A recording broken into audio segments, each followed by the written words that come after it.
నమస్కారం ఘంటారావానికి స్వాగతం ముందుగా ప్రధాన అంశాలు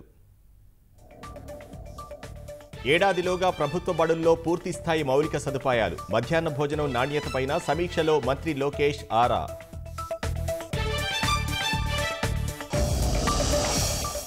జగన్ క్యాంప్ కార్యాలయం వద్ద వివాదాస్పదంగా డబుల్ లేన్ రోడ్డు ప్రజలను అనుమతించకపోవడంపై విమర్శలు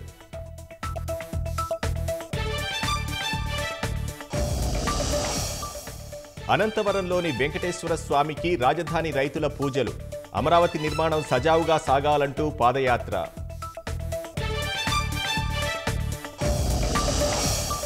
దేశ రాజధాని ఢిల్లీలో జల సంక్షోభం గుక్కెడు నీటి కోసం అవస్థలు పడుతున్న ప్రజలు